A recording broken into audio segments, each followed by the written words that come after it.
जय श्री महाकाल दोस्तों, आज मैं आपको प्रदोष व्रत की कथा सुनाऊंगी। जैसा कि हम जानते हैं, भगवान शिव अत्यंत ही दयालु और शीघ्र प्रसन्न होने वाले देवता है। उनका जो भी प्रदोष व्रत करता है वे अत्यंत ही शीघ्र प्रसन्न होकर उनकी मनोकामनाएं पूर्ण करते हैं। कथा सुनने से पहले आप भी मेरे चैनल को सब्सक्राइब कर लीजिए। भगवान शिव आपकी मनोकामनाएं पूर्ण करे।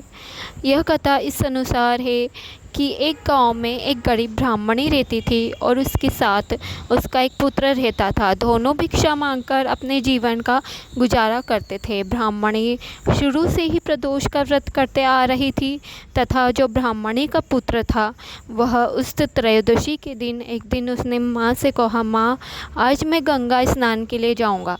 वह गंगा स्नान के लिए गया। आते वक्त जब वह लौट के आ रहा था तो कुछ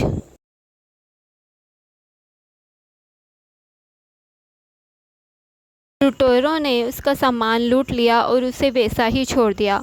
इतने में राजा के सैनिक आए। राजा के सैनिकों को लगा कि यह कोई लुटेरा है जो बच गया है, तो उन्होंने उस लुटेरे को पकड़कर जेल में डाल दिया। ब्राह्मणी के पुत्र को पकड़कर जेल में डाल दिया। अब वो ब्राह्मणी का पुत्र जेल में था। राजा को रात में स्वप्न आए। स्वप्न में शिवजी दिखे। शिवजी ने कहा कि तुमने जिस ब्राह्मणी के पुत्र को पकड़ के जेल में डाला है वह निर्दोष है, उसे छोड़ दो। राजा ने सुबह उठकर उस ब्राह्मणी के पुत्र को छोड़ दिया तथा उसे सम्मान के साथ अपने दरबार में बुलाया और उससे कहा कि तुम कुछ मांग लो मुझसे गलती हो गई है जो तुम्हें पकड़ लिया।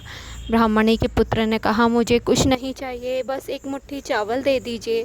तो राजा ने कहा, यह क्या मांगा तुमने, केवल एक मुट्ठी चावल? तुम चाहते थे तो कुछ भी मांग सकते थे। तो ब्राह्मणी के पुत्र ने कहा, इस एक मुट्ठी चावल से मैं खीर बनाऊंगा, शिवजी के लिए शिवजी को भोग लगाऊंगा तथा हम माँ बेटे भरपेट भोजन करेंगे।